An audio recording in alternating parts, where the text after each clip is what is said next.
So I wanted to show you the way that I deliver my content to my students, and I'm using Anatomy and Physiology 2 as an example. So I'll just go ahead and share my screen with you. And the reason why I wanted to show you in this way through a video is because I deliver a lot of my content remotely. So you'll see, if you're taking one of my classes, I'll either create videos for you to watch, or I will sometimes replace a lecture with a video so that we can do something in the classroom as an activity in a flipped classroom type of setting. So what you're looking at here is my Blackboard, and I'm using the cardiovascular system as an example. And when you go into one of my units, I provide my students with a study guide. I provide my students with this thing called a versal. And then what I provide them with as well are these PowerPoints where there's a teaching version and a learning version that I've broken into parts.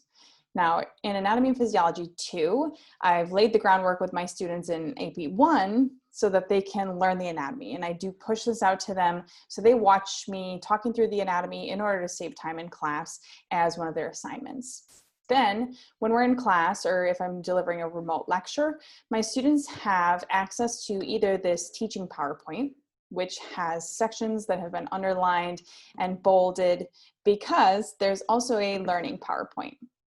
So my students get this learning PowerPoint with the blanks in it, so they're able to print something that requires them to still fill in and take notes if that's the kind of experience that they're looking for. And I do push these out and coach them to pick the one that is right for you in that day, which is why I also break them into parts. They have the opportunity to print the entire thing if they always choose the same modality.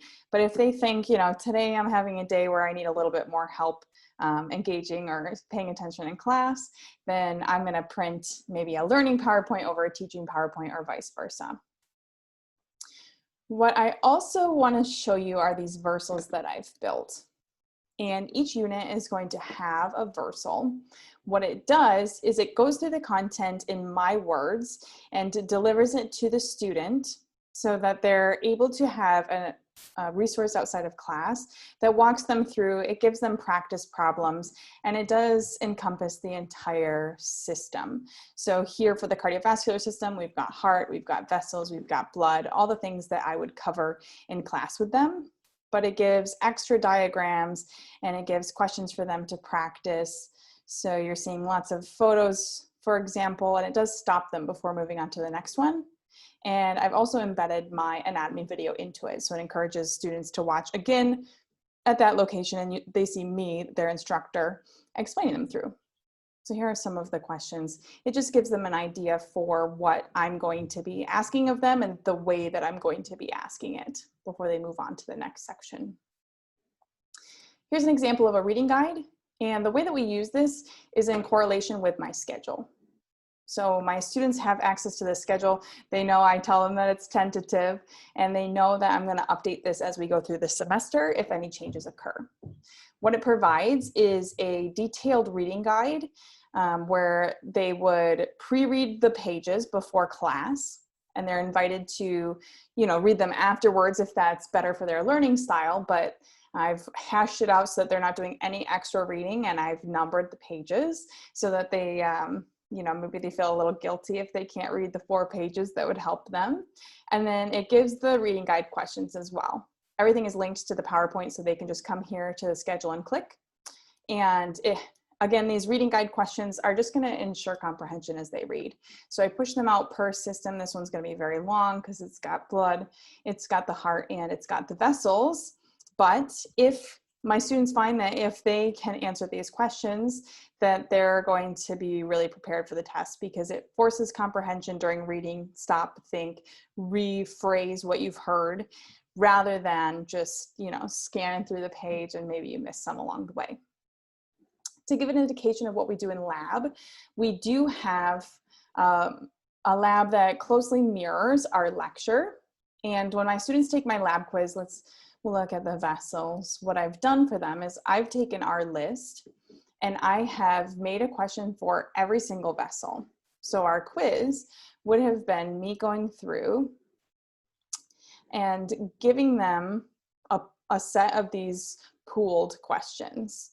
So if I open it up here,